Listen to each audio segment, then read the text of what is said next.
Terrain, elle qui est loin d'être une apprentie, c'est tout le contraire. Célia Semama est ce matin à Meaux dans le 77 pour explorer le château de Montsolémaux. Bonjour ma Célia. Salut Rafale, salut tout le monde. Alors ce matin on a vraiment de la chance, hein. On est dans un lieu qui non seulement est très beau mais qui en plus est chargé d'histoire. Il s'agit effectivement du château de Montsolémaux qui est un lieu vraiment emblématique durant la Renaissance et qui a été racheté il y a quelques années par ce joli couple, Pierre-Jean et Bettina, qui sont justement à mes côtés. Bonjour tous les deux. Bonjour. Alors, Bonjour. Dites-nous, ça fait combien de temps que vous vivez ici? 10 ans.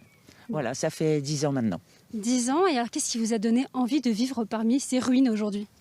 C'était un peu le hasard. On n'habitait pas très très loin et puis on avait des vieux chevaux pour lesquels on s'est trouvé un endroit pour qu'ils soient à la retraite tranquillement.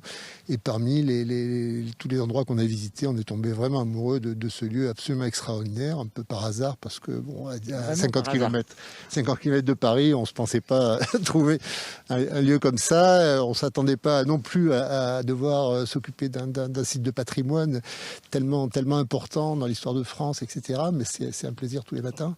Vraiment le fruit du hasard qui vous a mis ici. Tout à fait. On était parti pour faire des économies en pensant qu'on avait de la place pour mettre nos vieux chevaux et on éviterait de payer des pensions. Et on s'est retrouvé à payer des pensions beaucoup plus chères parce que finalement, entretenir un endroit pareil, mais c'est extraordinaire. En fait. Vous acceptez de nous faire visiter tout ça? Mais tout à fait, avec grand plaisir. Allez, nous, on y va. Évidemment, on va vous livrer aussi tous les secrets d'histoire qui se cachent derrière ces ruines. Et ça, ce sera dans quelques minutes. À tout de suite. Et transition maintenant, on va retourner sur le terrain, retrouver Célia Semama. Célia Semama qui nous balade et se balade ce matin au château de Montsolémaux. Et oui, Raphaël, nous sommes vraiment maintenant dans l'entrée monumentale du château qu'on appelle également le château des Trois Reines, je crois. C'est bien ça, Bettina? Oui, tout à fait. On a la chance, parce que généralement on parle de château, on parle toujours de roi. Ici, c'est le château des reines. J'entends ça, Raphaël, un château féministe, c'est ça? Voilà, exactement. Et ce qui est extraordinaire, c'est donc c'était d'abord Catherine de Médicis. Ensuite, nous avons eu Gabrielle d'Estrées et Marie de Médicis, qui sont quand même des trois grandes dames de la Renaissance. Chose intéressante, c'est chaque fois qu'elles ont eu le château, c'était des moments où elles étaient à l'apogée de leur gloire, elles avaient énormément d'argent. Donc ce château a profité complètement de pouvoir avoir les plus grands architectes de l'époque, puisque elles avaient beaucoup d'argent quand elles ont eu le château. Donc, ce qu'on comprend, c'est que ce sont ces femmes qui ont, au fur et à mesure des siècles et des années, un peu innové, mis un peu d'histoire dans ce château. Voilà, c'est ce qui fait un peu ce château quelque chose d'assez unique. Alors, il est unique par l'architecture, par sa place dans la Renaissance et par l'ensemble des artistes et architectes qui y ont travaillé.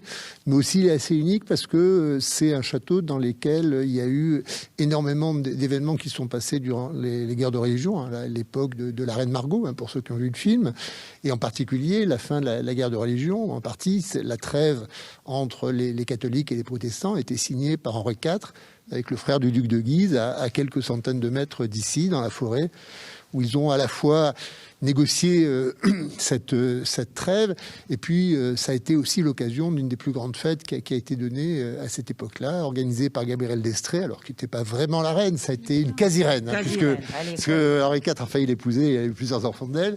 Mais donc, en fait, ça a été aussi un lieu de plaisir, autant que de pouvoir. Et alors, est-ce qu'on peut voir tout ça de plus près, parce que quand même, on est curieux. Là, par exemple, on voit qu'il y a des escaliers. Oui. Bettina, est-ce que vous pouvez nous en dire un petit peu plus? Vous remarquez que ces escaliers, c'est assez étroit quand même. Donc, ils sont assez petits, même très petits. Et on se doute bien que ce n'était sûrement pas l'escalier de la reine. Mettons, ici, c'était la chapelle de Marie de Médicis qui était au-dessus. Et par contre, vous pouvez regarder ici, si vous regardez, vous avez les portes qui permettaient de rentrer dans la chapelle, qui sont murées aujourd'hui, qui sont énormes. Donc on voit bien la différence, elles n'avaient pas la même robe. Il y en avait vraiment de différence. Voilà. Moi, je vous propose qu'on continue justement la visite. Donc restez avec nous. À tout de suite.